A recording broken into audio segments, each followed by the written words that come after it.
Okay, the first 9 chapters of the book of Proverbs are rather different material from what you have in the rest of the book. Once you get to chapter 10, you get all these short sentences.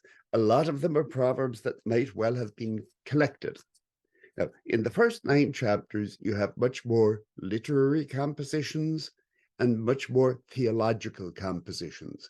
And these chapters, I would figure, were written as an introduction to the collection of Proverbs. We don't really know when this was written. Most people would think somewhere around 500 or 400 BC, but that's really guesswork. And with wisdom literature, it doesn't really matter because they're talking about human nature regardless of time and place, pretty much. So the beginning, these are presented as the Proverbs of Solomon, son of David, although we have no reason to think that they actually were.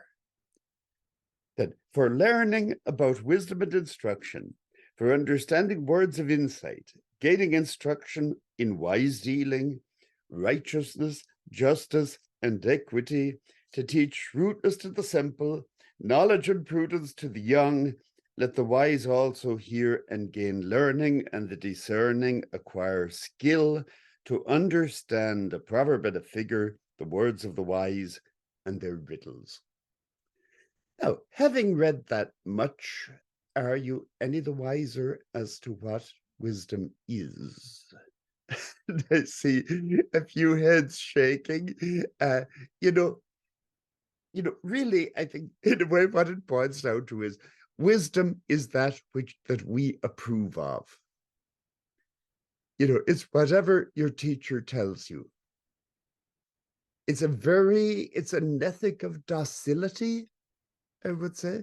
The substance of wisdom is presented as stuff a father would teach his son or his children, or a teacher would teach his pupils.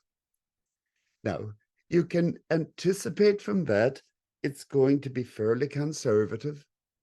It's going to say, do what you're told. Even when this gets fused eventually with the Torah, the canonical scripture, it will be more of the same. The book in the rest of the Bible that's closest to wisdom, I would think, is Deuteronomy, which gives you the law, the Torah, but Torah originally meant instruction, advice. And there's a huge emphasis on obedience and conformity.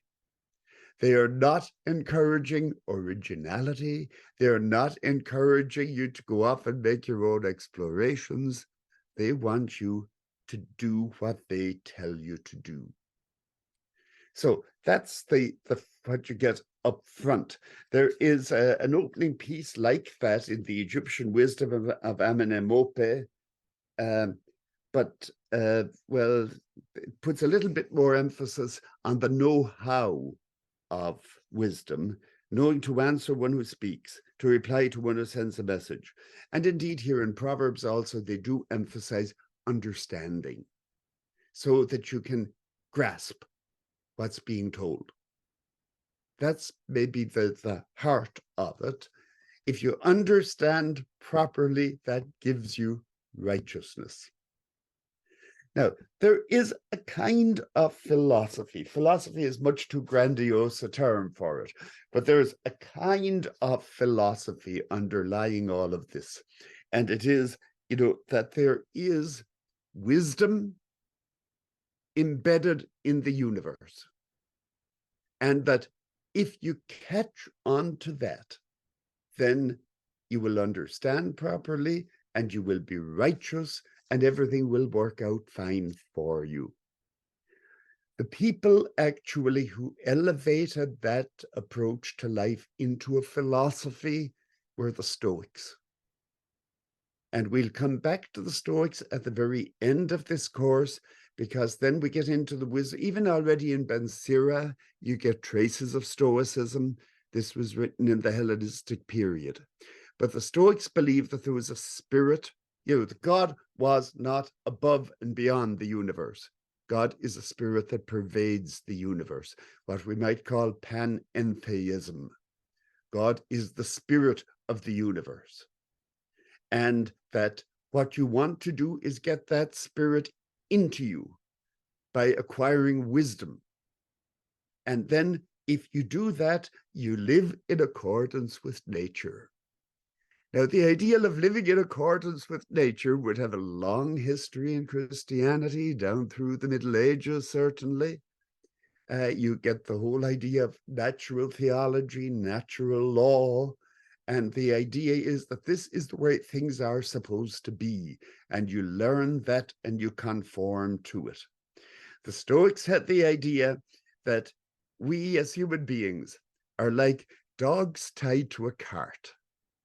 Now, if the horse is trotting along, if you keep pace with the cart, you're fine. If you try to run the other way, your head will come off. This would be totally counterproductive. The Stoic expression for this was to live in accordance with nature.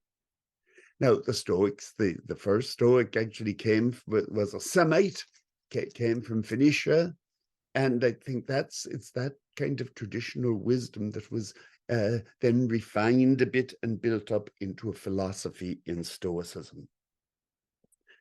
In this case, the theology of Proverbs is an interesting problem.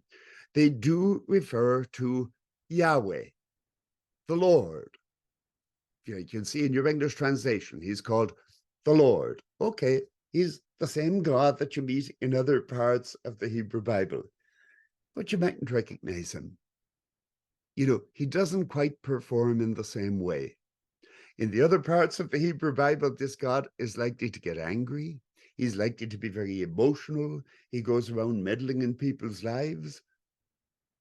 This God just kind of runs the show. As I mentioned last day, he is the one who makes the world run on schedule, so to speak.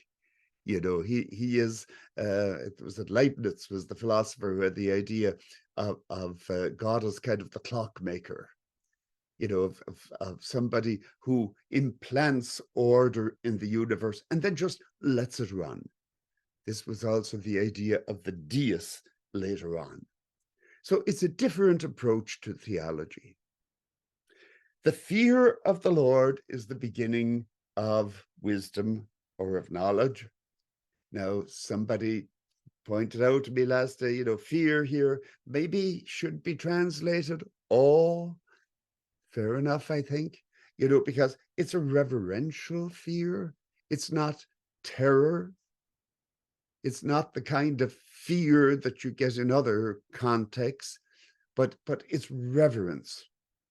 And it certainly involves submission, acceptance of what is given down to you from above.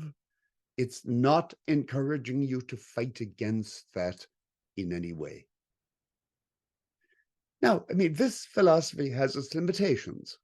And in the next couple of weeks, we'll see some of those limitations because people in antiquity saw those limitations too. Because the world doesn't always quite work out as smoothly as the wisdom teachers would have you believe. But still, this is kind of the basic, the normative assumption, the assumption of normality, if you like, that you figure out how the world works, you try to conform with it, and you go with the flow. In Proverbs chapter 1, verse 20, wisdom cries out in the street, which now, okay, this is at least personification. And one of the perennial questions about these opening chapters of Proverbs is it anything more than a personification? There is certainly some similarity in the portrayal of wisdom with some goddesses of the ancient world, especially Egyptian goddesses, especially a goddess called Ma'at, which may well have been the model for wisdom. And also the goddess Isis has a lot in common with wisdom.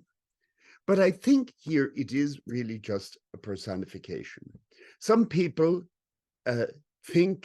believe that there was a goddess wisdom, but I don't see any evidence that anybody ever worshipped wisdom or prayed to wisdom. You may pray for wisdom, but that's as far as that goes. So what is wisdom then? Well, then wisdom is an attribute, something that you recognize in a wise person. You may figure that God has this attribute in the nth degree, and that it is even embedded in the universe somehow. But it is an attribute. It is something that you can acquire, that you can participate in. Now, I think to a great degree, this is just a different way of thinking about the divine or about God, or, what is the force that keeps the world going? And it's a different way of thinking about it, as I say, from the anthropomorphic stories that you get in most of the Old Testament. It's much more philosophical. And that's why at the end of this course, we'll get to the Wisdom of Solomon, one of my favorite books, which was written in Greek. And the author obviously knew a good deal of Greek philosophy. And in fact, Christian theology down through the Middle Ages was a fusion of Greek philosophy and the Bible. And it was the wisdom literature really that made the bridge. Because if you think of being, well, wisdom isn't quite the same thing as being, but it's something kind of analogous to that. It's something that ties the whole world together and that we can participate in to greater or lesser degrees. And I think that's kind of implied here in the idea of wisdom. How does this wisdom cry out in the street? Well, one suggestion on that is we know that some teachers in the ancient world, like the Greek sophists, actually went out into the street to peddle their wares, to recruit students, buttonhole people coming down the street, to try to enlist students to come study with them. Maybe there's some element of influence from that. The other possible way of looking at it is that wisdom kind of calls out to you in the sense that, if you look around you, you feel the call, or you hear you feel summoned by it. You feel this is something that you ought to look for. Again, at the beginning of chapter 8, does not wisdom call? Does not understanding raise her voice? And I think the way I'm inclined to read that is, doesn't wisdom make you want to acquire wisdom? Don't you feel impelled to acquire wisdom? Isn't there something like that that lures you in? But admittedly, this stuff is written by scribes who were looking for students in all probability. And, wisdom is what they say. And that is calling and looking for people. This in Proverbs 8, beside the gates in front of the town. O simple ones, learn prudence. The words of my mouth are righteous. Take my instruction instead of silver, and knowledge rather than choice gold. This is what university professors still tell people in admissions interviews. That what we give you will be better for you. They don't always believe it. Who knows whether they should? But I think this is kind of endemic in the teaching profession, that if you feel you have wisdom, nothing quite compares for it. It has a value in itself. This is light years away from the mentality that tries to assess the value of an education by how much you will earn afterwards, which is, I'm afraid, the kind of viewpoint that has been rising to the top in this society that we live in. By me, kings reign. This is one of the things that the Egyptian goddess Isis also says. But I think, in wisdom, you can see what they mean. It is wisdom that makes a king, if you like, that gives a king, the ability to rule and the authority to reign. Rulers decree what is just. I love those who love me, those who seek me diligently find me. Riches and honor are with me, and they're not above promising that. And indeed, what educators are above promising that. That one always tells you always tell the students, you do well in this and you'll do fine. That there is the promise of some kind of material reward at the end of the day. I walk in the way of righteousness, along the paths of justice, endowing with wealth those who love me. Now, coming back to the earlier chapters, in chapter 2, my child, if you accept my words and treasure up my commandments within you, making your ear attentive to wisdom and inclining your heart to understanding, then you will understand the fear of the Lord and find the knowledge of God, for the Lord gives wisdom, from his mouth comes understanding.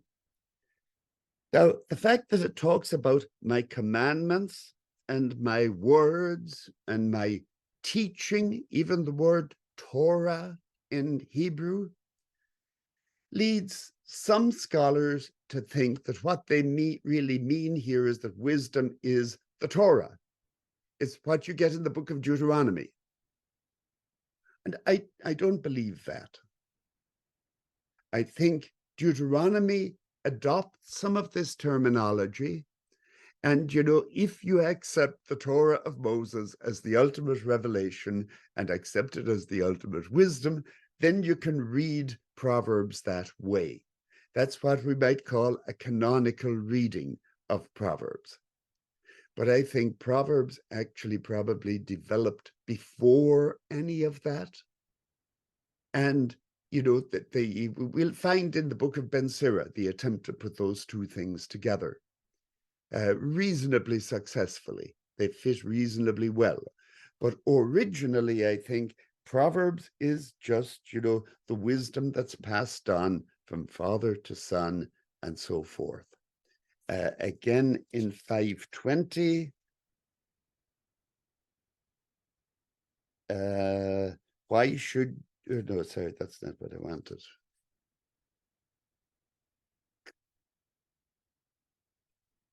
Well, okay. But in any case, I think this comes up a good deal in the early chapters of Proverbs. And I think even though they use much the same language that you get in Deuteronomy, it's not necessarily the same thing. This is human wisdom that anybody in principle could have. You do not need a special revelation for it.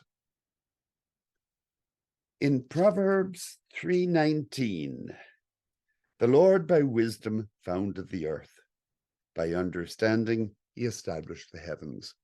Now, this is the claim that wisdom is embedded in the very order of nature. The fuller development of that is in chapter 8. In Proverbs 8, verse 22, I'm looking at the NRSV translation. Most modern translations are the same on this, and they will say, the Lord created me at the beginning of his work, the first of his acts of long ago. But I don't think that translation is right, actually. The Hebrew word that's used there is kana, which normally means to buy or acquire. Now, it's also used sometimes of getting a child, as in the birth of Cain in the book of Genesis. That's where the name Cain comes from. But if you say, the Lord acquired me at the beginning of his work, this is a different thing. Now, in support of that reading of it, in the book of Job, we will find in the middle of the book a hymn about wisdom that's kind of a freestanding chapter. It's independent of the whole. Job has a narrative going through it, and this is like a Greek chorus that kind of stands back from the narrative and comments on it. And it says, where is wisdom to be found? And human beings, are very smart. They find all sorts of things. They can dig mines deep into the earth, but they don't know where to find wisdom. But the Lord knows where to find it. Now, I think the implication of that is that wisdom is there before creation. Wisdom is a thing in its own right. The Lord knows where to find it. Now, I think, as the tradition developed, people backtracked a bit from that because they wanted to make God the source of everything. But actually, in the Hebrew Bible, God doesn't create the world out of nothing. Before God creates the world, everything is what's called in Hebrew tohu avohu. There's kind of primeval chaos, and what God does is bring order and structure to it. And the way he does that is because he knows where wisdom is to be found, and he goes and gets it. So I think that's the fundamental idea that you have in Proverbs, is that wisdom is something, in a way, independent of God, but God knows where it's to be found, and God is able to use it. And that's what makes God God, so to speak. Now, ages ago, I was set up at the first before the beginning of the earth. When there were no depths, I was brought forth. When there were no springs abounding with water.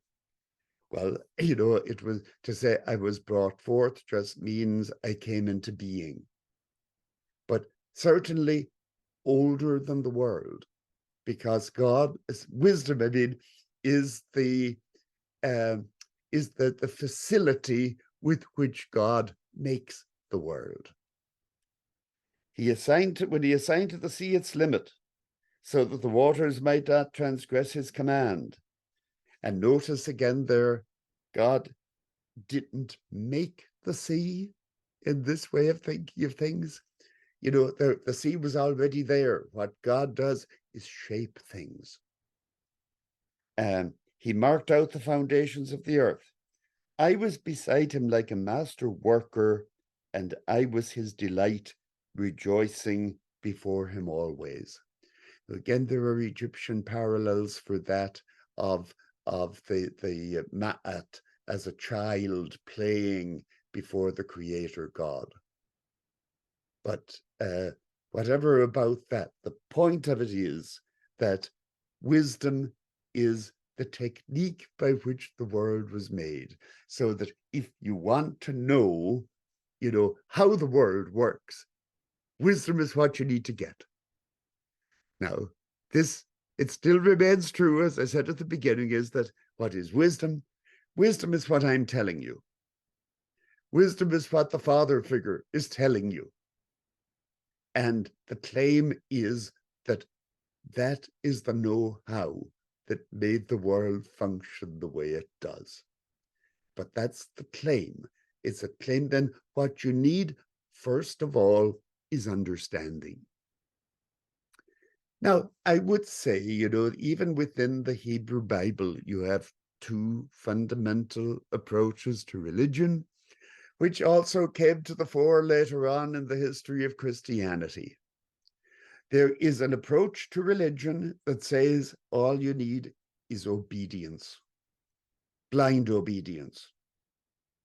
Now, obedience isn't foreign, mind you, to wisdom. But at the same time, wisdom says, no, you need something more than that. you need understanding. There is no virtue in keeping commandments that do not make sense. Not in the mentality of wisdom.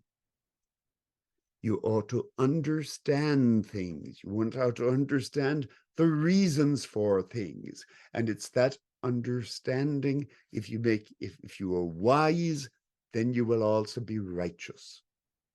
That's very different from what you get in some strands of the Hebrew Bible even, where, say, in the book of Leviticus, there is no attempt to explain anything to you much. They don't say, this is why you shouldn't eat pork. There may have been reasons for it, but they don't tell you those things. In the most of the commandments of the Hebrew Bible, you are to do things simply because they are commanded, and the obedience is the point. There is no virtue in blind obedience in the wisdom tradition. Obedience should follow from understanding, because, it's assent. It's like Cardinal Newman said about faith. It's assent to what reason proposes. Now, so that, I think, is kind of the underpinning of wisdom, laid out maybe most fully there in chapter 8. One of the things that wisdom says in her self-praise, and that this is another feature that resembles the hymns of some of the Egyptian goddesses, is that wisdom tends to praise herself. Well, I guess there wasn't anybody else praising her, so she had to. But that's what you get here. And one of the things she claims is that wisdom gives life. If you disobey or you wander from wisdom, that leads to death. Now, it is very typical of this literature that both wisdom and its opposite are portrayed as women, as female figures. Because after all, this stuff was written for men. And so the imagination that's at work is, what do men find attractive? And so on the one hand, you have Lady Wisdom, and on the other hand, you have the proverbial loose woman, who is kind of the counterpart of wisdom. Now, this kind of symbolic use of wisdom of women has its problems, no doubt about it, but it is symbolic.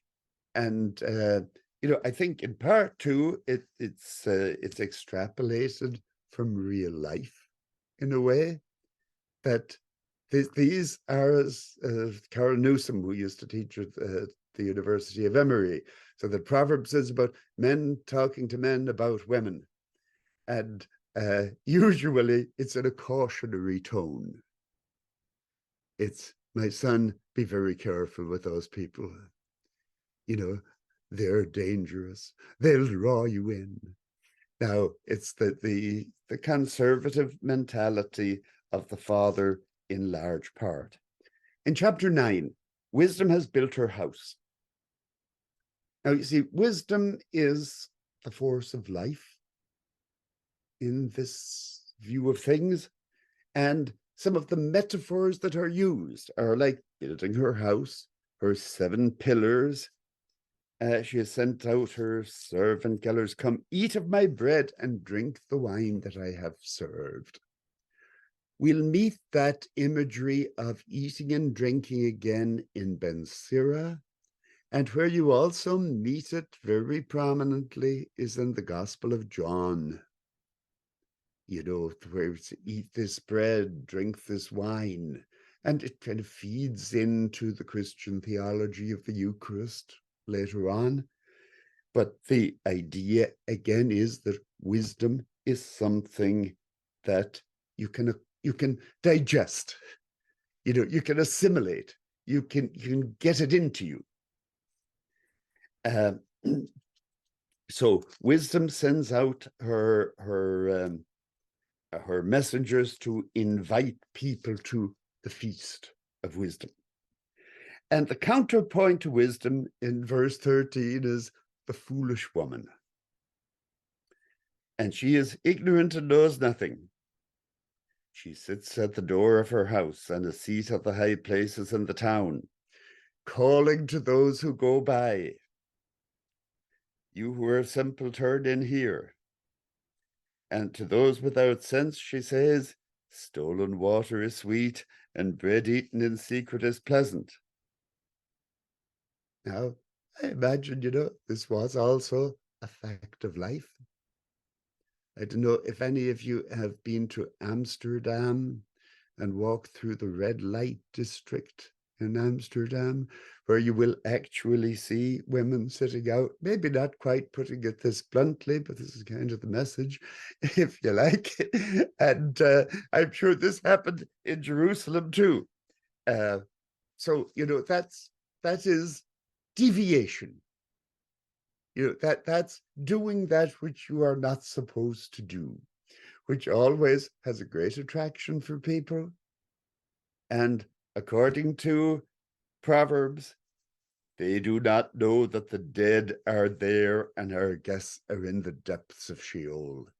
You go into one of those ladies and oh boy, you'll never come out.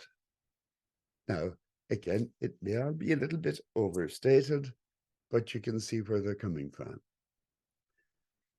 In chapter 7, you have probably the classic description of the Isha Zara, which is literally the strange woman. Alien woman, there's a debate as to just what they're referring to. It may be, a woman who's married to somebody else, or it may be a prostitute, but somebody who is who is off limits, somebody who is not an eligible partner for you. That's the basic idea of it, I think. So it starts out in chapter 7, my child, keep my words and store up my commandments with you. Say to wisdom, you are my sister. Now we know a sister is safe. This is a proper relationship. And that and call inside your intimate friend that they may keep you from, now the NRSV translates it as the loose woman, but it's the alien woman, the woman who is off limits would be my way of putting it. The woman who is not an eligible partner for you. From the adulteress with her smooth words. For at the window of my house, I looked out through my lattice. Now, I mentioned to you last night that all wisdom literature claims to be based on experience and observation. But the observation, of course, can be highly selective. And so the author here says, I looked out my window and I saw the simple ones, the youths, the young man without sense, passing along the street near her corner. And you get the impression that she was always there on her corner. Then a woman comes toward him, decked out like a prostitute, wily of heart. She is loud and wayward.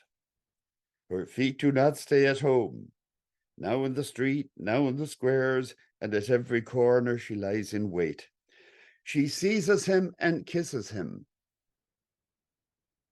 Well, no, a lot of men pass through life without ever having to contend with that kind of temptation. So I suspect there's an element of fantasy that goes into this. And she says, I had to offer sacrifice. Today I paid my vows. And people have speculated about what's going on in the background here. Did women make vows, to give themselves to a stranger, in order to get something? I think there's a lot of fantasy about that already in the ancient world. You get it in Greek literature too. I wouldn't take it by any means as a reliable description of social practice. But in any case, the thrust of this is obvious enough. She tells the young man, my husband has gone on a trip and he took a bag of money, and right away he follows her and goes like an ox to the slaughter, or bounds like a stag toward the trap, until a narrow pierces its entrails. And many are those she has laid low. Her house is the way to Sheol, or the netherworld. Now, on one level, I think all of this functions as simple, practical advice, the kind of things fathers told their sons. You know, be careful out there. Don't yield to temptation. You don't know what you're getting into. There are a couple of other passages before this already in Proverbs. It's quite a theme in this section of Proverbs. Chapter 2, verse 16. You will be saved from the alien woman, from the adulteress with her smooth words, who forsakes the partner of her youth and forgets her sacred covenant, and her way leads down to death. And this is the steady drumbeat. You know, you go that way, you're lost. And even more vividly in 5:3-4, let's see. Well, that's the lips of the loose woman drip honey. And then 6 in chapter 6, 24 and following. The commandment is a lamp, and the teaching is a light, to preserve you from the wife of another. Do not desire her beauty in your heart. Do not let her capture you with her eyelashes. For a prostitute's fee is only a loaf of bread. Now, the peculiar thing about this passage, it seems to be saying to the young man, look, if you have to, go to a prostitute. But do not go to the wife of another man, because if you do, can fire be carried in the bosom without burning one's clothes? Can one walk on hot coals without scorching the feet? So is he who sleeps with his neighbor's wife. No one who touches her will go unpunished. Thieves are despised who steal only to satisfy their appetite when they are hungry, yet if they're caught, they will pay sevenfold. But he who commits adultery has no sense. He who does it destroys himself. For jealousy arouses a husband's fury and shows no restraint when he takes revenge. He will accept no compensation and refuses a bribe, no matter how great. Those men in Jerusalem were tough details if you cross them. Now, but the remarkable thing there actually is that in the laws of the Pentateuch, somebody who committed adultery was supposed to be stoned. You get the impression from Proverbs, well, no, they didn't actually do that, but you could get beaten up. Now, that's one level of these chapters, I think. They're warning young men, against the dangers of illicit sex, whether with prostitutes or alien women or the wives of others. But then this all serves as a metaphor. It's a metaphor, of doing that which you are not supposed to do.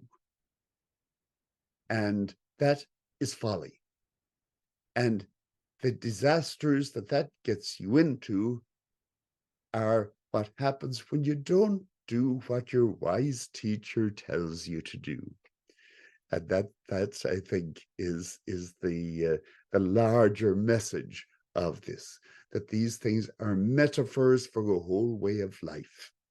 That on the one hand, there is the conformity of doing that which you ought to do, which leads to life and blessings and then there's the nonconformity of wandering off the path.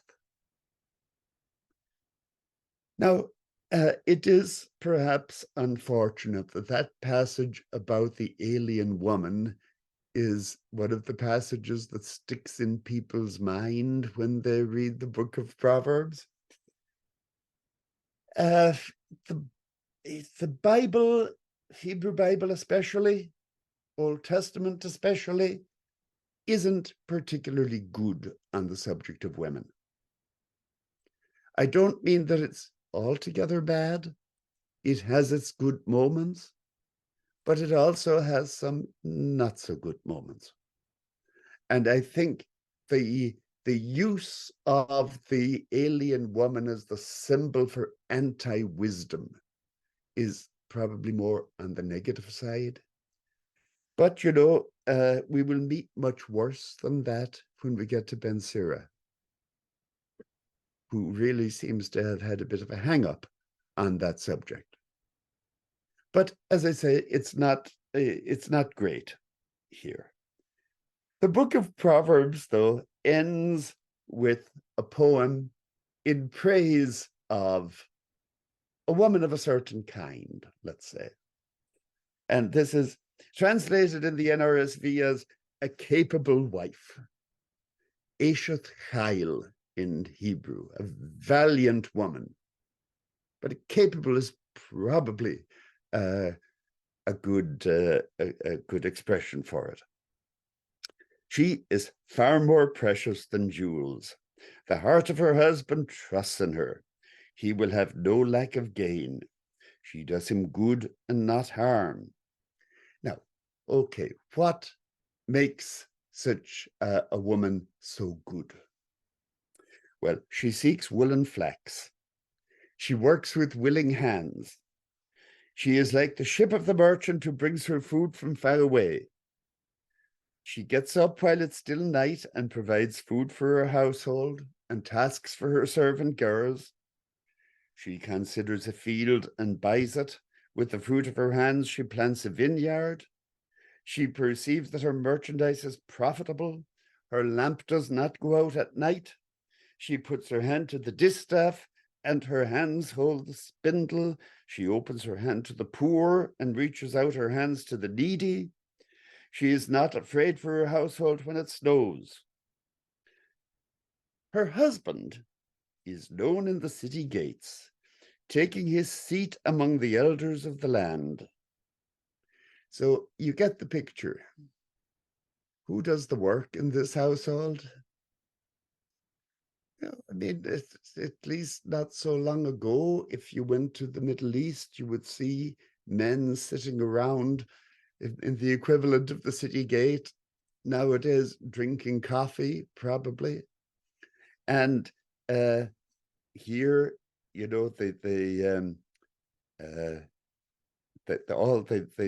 man sits in the city gate and accepts compliments on what a great job his wife is doing. Her children rise up and call her happy. Her husband too, and he praises her. Many women have done excellently, but you surpass them all. Charm is deceitful and beauty is vain. Those are not the things you ought to be looking for in a woman. But a woman who fears the Lord is to be praised. But mind you, it's not just because she fears the Lord. It's also because she knows how to buy a field and how to, weave and make things and sell things and generally be a good businesswoman. That's the ideal of the good woman in Proverbs.